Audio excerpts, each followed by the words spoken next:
Y comenzamos esta tarde con Rafael Aguirre, con nuestro abogado. Rafael, bienvenido. Muy buenas, muchísimas gracias de nuevo. Como siempre, un placer tenerte por aquí los jueves, tu día habitual, y en este caso vamos a hablar de un tema que es bastante mediático, que además hay mucha gente famosa que últimamente está apostando por este tipo de maternidad o de paternidad, que es la gestación subrogada, y que, bueno, es una opción que está ahí, que es completamente factible, pero que en España no es legal. Lo primero, ¿qué es la gestación subrogada, Rafael? Efectivamente, cuando hablamos de gestación subrogada, o también conocido como vientres de alquiler o madre de alquiler, estamos hablando del hecho de que va a ser una persona, un tercero, una mujer, quien va a dar o va a ceder su vientre para que dentro de él se fecunde y se desarrolle una vida. Cuando nace el bebé, en un principio, ella no va a tener ningún tipo de vinculación, o no tendría ningún tipo de vinculación con el bebé, que sería de las personas que hubieran donado tanto el esperma como el óvulo. Digamos que esto es lo que se entiende por gestación subrogada o maternidad subrogada. ¿Qué pasa? Nos encontramos con una serie de problemas a nivel de jurisdicción española, en el sentido de que en España esta técnica de reproducción no viene reconocida, no se reconoce ni en nuestro Código Civil ni en la Ley de Reproducción Asistida.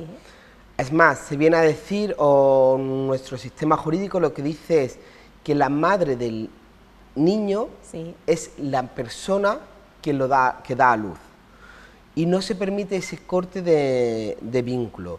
Esto pues ha traído muchísimas polémicas, ha habido muchísimos casos de parejas que se iban a otros países a buscar esta alternativa, ya que ellos no podían tener este hijo o tener hijos.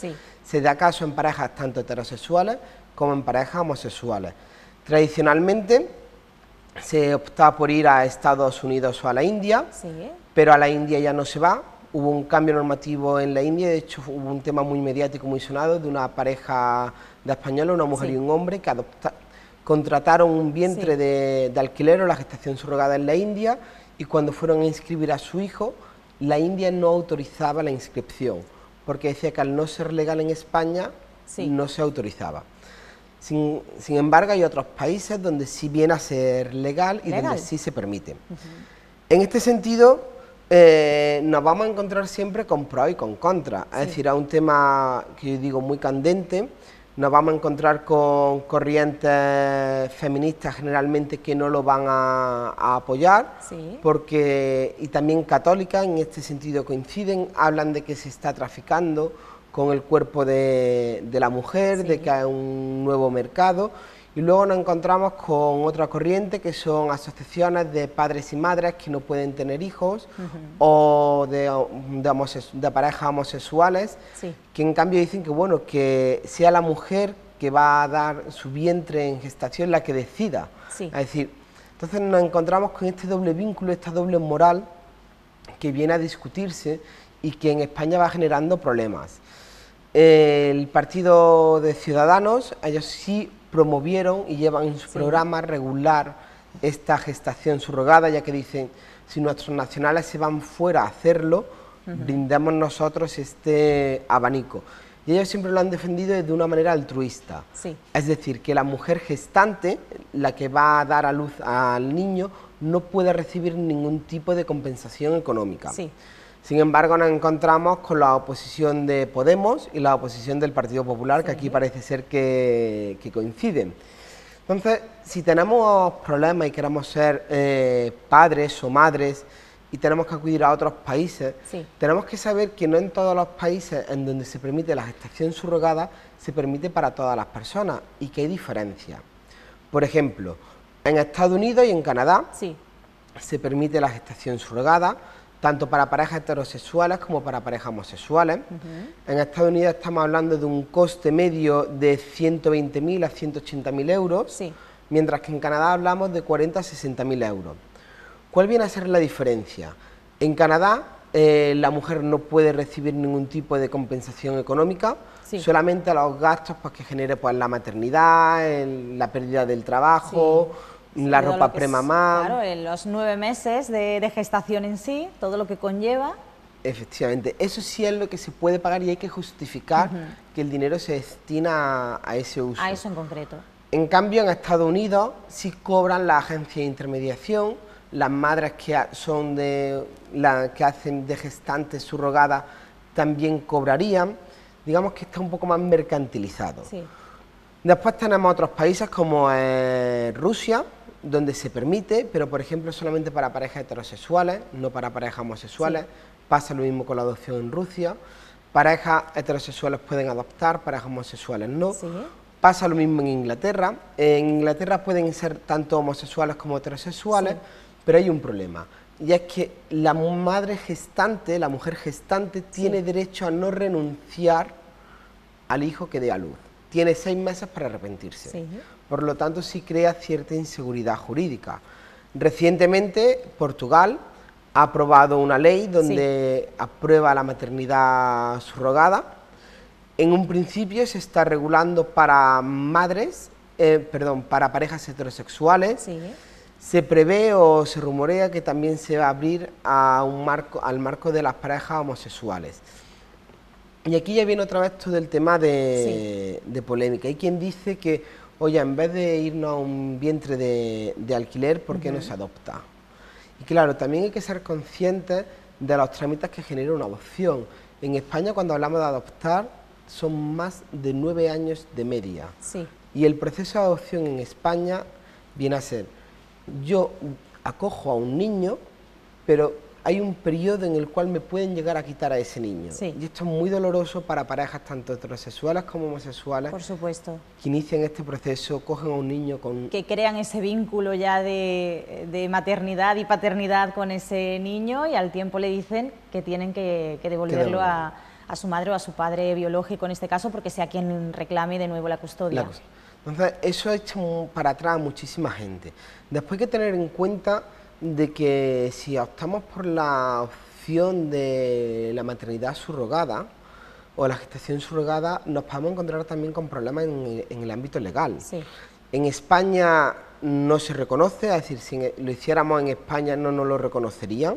Incluso hay una sentencia donde una pareja de homosexuales contrató de manera altruista, según ellos, a una mujer que conocían para que hiciera de madre gestante, y la situación ahora mismo es, le han quitado la patria potestad a la pareja de homosexuales, el niño se encuentra en una casa de acogida de la Junta de Andalucía y tenemos un vacío legal. Claro. Es decir, a la pareja se lo han quitado, está en la Junta, que probablemente estaría mucho mejor con sus padres, independientemente de que el mecanismo hubiera sido legal, no legal o ilegal. Sí. Pero hay una falta de regulación. Finalmente nos encontramos con los problemas de si en los consulados, como ya hablábamos en la última entrevista, es el consulado quien tiene que tramitar la inscripción en el registro civil del niño. Sí. Y aquí es donde nos encontramos con problemas. Tenemos el caso de que en Estados Unidos y en Canadá es por ley, es decir, la ley canadiense y estadounidense, mediante una sentencia firme, dice que la madre gestante no tiene ningún derecho ni ninguna potestad sobre el bebé que ha dado a luz. Pero ahora mismo tenemos, en el caso de Canadá, tenemos a 3 parejas de homosexuales que tienen paralizada su proceso de inscribir a su hijo en el registro. Porque el cónsul de Toronto, si no me equivoco era en Toronto, entiende que la legislación canadiense es demasiado laxa en relación con la española y no autoriza la inscripción. Entonces tenemos unos padres que son reconocidos bajo ley canadiense como padres, bajo la mayor parte de las leyes del mundo son conocidos como padres, pero en España no se les reconoce. Con los consecuentes problemas legales que tienen, esa niña está aquí con un visado de turista. Es un tema que España debe de plantearse muy seriamente. ¿O lo prohibimos o no lo prohibimos? ¿Con qué circunstancias? ¿Lo mercantilizamos o no? ¿De manera altruista o no? La propuesta es de manera altruista. ¿Cómo regulamos que sea de manera altruista? ¿Cómo evitamos que no se mercantilice el cuerpo de una mujer? Oye, pues tendrán los políticos que hacer un trabajo y un esfuerzo y crear una buena legislación en España donde se pueda regular, pero que se eviten este tipo de vacíos legales. Que hay parejas que no se pueden permitir ir a Estados Unidos o a Canadá, Por supuesto. se van a otros países donde las condiciones sanitarias son inferiores y las garantías son inferiores y tenemos esos problemas. Y después está dentro del matrimonio homosexual quienes dicen, oye, ¿por qué una mujer que sea lesbiana, Sí. ellos sí pueden ser madres mediante la fecundación in vitro, Sí. pero y con el esperma donado de un hombre que Sí. no conocen de nada, pero no cuando son dos hombres? Entonces nos movemos en un marco muy complicado. Claro, es que es un tema, Rafael, que lo que tiene por todos lados es problema. Porque claro, legalmente, centrándonos sobre todo en España, legalmente vemos que hay una serie de problemas increíbles, pero es que si nos vamos fuera para realizarlo, cuando volvamos nos podemos encontrar con esa serie de problemas. Tenemos el problema, como tú has dicho, también de la sanidad. Si esto se lleva a cabo en Estados Unidos, bueno, pues se puede llevar de una manera bastante cómoda y bastante bien, pero claro, si estamos hablando de India, es algo completamente diferente. Luego tenemos también el tema moral, que hay mucha gente que dice, pero bueno, ¿cómo se va a llevar esto a cabo? ¿Es vender un hijo? ¿Es vender el óvulo? Lo miremos por donde lo miremos, es un tema que provoca muchísimos problemas y que provoca muchísimas opiniones. Es un tema muy controvertido y que tendremos que plantearnos y hacer un trabajo social real para ver cómo lo solucionamos. Lo mismo pasó en su momento cuando se legalizaron los matrimonios homosexuales. Sí. Lo mismo pasó en su momento cuando se le permitió a la mujer votar hace ya Sí. tantísimos años, y la sociedad tiene que evolucionar. Y si nuestros países del entorno regulan y evolucionan, España tendrá que buscar o la manera de permitirlo Sí. o de ilegalizarlo. Sí. Pero alguna salida tendrá que dar, porque que haya un niño, y aquí nos vamos al interés del niño, con ese vacío legal que tiene unos padres reconocidos en un sitio y en otros sitios no, no hay derecho. Claro. Es algo que para mí moralmente no tiene, Sí. no tiene sentido, buscamos la solución. Y más o menos lo podemos ir dejando ahí, reflexionar también que si te vas a Estados Unidos a Sí. hacerlo, que es donde por ejemplo se ha ido Cristiano Ronaldo, Sí. los niños adquieren la nacionalidad estadounidense directamente. Sí. También es otro de los motivos por los que mucha gente va a Estados Unidos. Mi recomendación para parejas que se planteen la paternidad o maternidad subrogada es Canadá o Estados Unidos, con la diferencia en que en Canadá es más complicado encontrar madres dispuestas Sí. porque es altruista, Ajá. mientras que en Estados Unidos sí Conlleva un coste, como bien has explicado, de todo el proceso en sí, de los 9 meses de embarazo, más después también lo que es el parto. Una pregunta, en el momento que alguien apuesta por este tipo de maternidad o de paternidad y el niño o la niña nace, ¿pasa directamente a ser de los padres que han querido tenerlo, entre comillas? Depende de cada país. Por ejemplo, en Estados Unidos y en Inglaterra se hace prácticamente instantáneamente mediante sentencia judicial. En Inglaterra hay un periodo de 6 meses en el cual la madre que ha dado a luz puede reclamar la maternidad. En la India también se hacía en su momento mediante sentencia judicial. Sí. Luego hay otros países donde la madre renuncia y se inicia un proceso de adopción. Depende mucho de cada regulación de cada país, igual que el acceso. Es decir, hay muchos países que para acceder tienes que demostrar pues, que estáis casados, que en el matrimonio se ha intentado tener hijos y no se ha podido, etcétera. Hay 1000 maneras de regularlo y un montón de diferencias pequeñas. Claro, que no es tan fácil como decir que alguien quiere un bebé, se va a Estados Unidos y vuelve con él directamente. No es así, o sea, no es comprar al bebé. Y, por ejemplo, en Estados Unidos no en todos los estados se puede. Se puede. Hay algunos estados donde está permitido, otros donde está prohibido, incluso penado, y otros que no se han pronunciado, y ahí quedamos al criterio de lo que diga el juez. Obviamente, si vas a Estados Unidos, vete a algún estado donde sea legal. Donde sea 100% legal.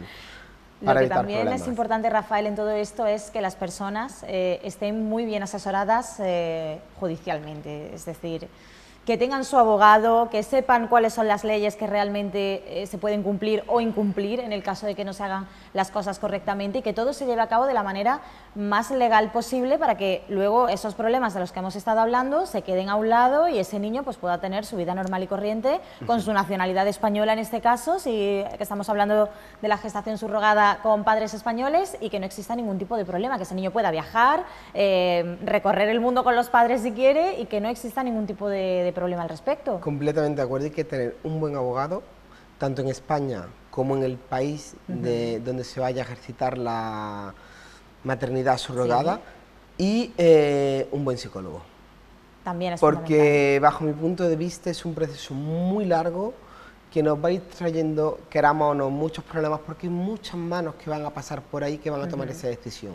Por lo tanto hay que armarse de paciencia. De paciencia. Y curiosamente se tarda muchas veces menos en la maternidad o en la gestación subrogada que en la adopción. Sí. Que quizás si los trámites de adopción fueran mucho más ágiles, mucha más gente podría recurrir a este tipo de trámites. Por supuesto. La semana que viene seguiremos hablando de este tema porque queda todavía mucho por decir, porque claro, también hay gestación subrogada y gestación subrogada. Es decir, por ejemplo, tenemos el caso de Tamara Gorro, que yo creo que es una de las famosas que más han estado hablando de este tema, que de hecho, curiosamente, ahora está embarazada de manera natural, cuando ella no podía, apostó de hecho por la gestación subrogada en su momento porque ella no podía quedarse embarazada, pero era su óvulo y era el esperma de su marido. Efectivamente. Esa es una manera de gestación subrogada. Luego tenemos que el óvulo es de la persona que va a dar a luz, pero el bebé luego termina siendo de la pareja. O sea, tenemos muchísimos tipos de llevar a cabo todo esto. La semana que viene lo veremos detenidamente las diferentes modalidades y pondremos ejemplos de famosos